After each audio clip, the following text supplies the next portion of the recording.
Hello बच्चों, आज हम आपके लिए कुछ महत्वपूर्ण टॉपिक के बारे में बताएंगे जो बहुत ज़रूरी है।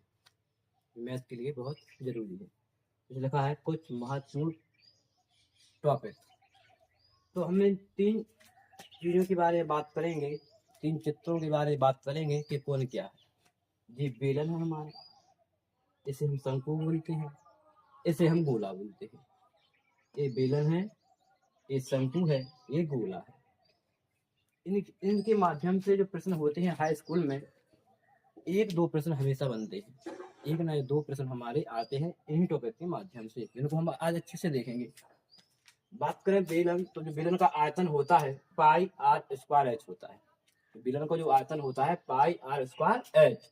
बेलन का जो वक्र पृष्ठ होता है 2 पाई आर एच होता है। बेलन का जो वक्र पृष्ठ है 2 पाई आर एच है। जो शंकु है, शंकु का जो आयतन होता है 1/3 पाई आर स्क्वायर एच होता है। शंकु का जो वक्र पृष्ठ है वो होता है पाई आर एल।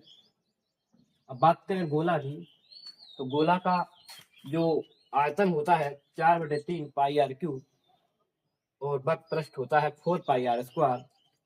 गोला को हम बात करें, यहाँ से काट दें, याद हो जाएगा। यानी जो अर्ध गोला हो जाएगा, तो अर्ध गोले का जो वक्र पृष्ठ होता है वो होता है 2 पाई आर स्क्वायर।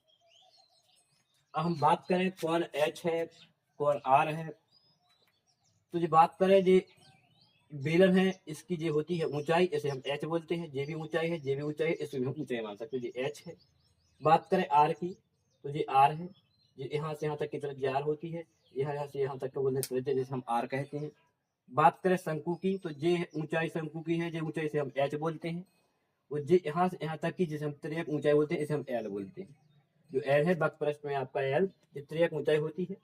इसे हम अब त्रिभुज में बात करें, कड़ होता है, हम कड़ का मान निकाल लेंगे तो हमारी एल आ जाएगी त्रिज्या ऊंचाई। जैसे हमारे लिए ये दिया हो 5, ऊंचाई 5 दी हो, वो ये त्रिज्या 3 दी हो, तो 5 का बचा 25 और 3 का 9, 25 और 9 जोड़ देंगे 34।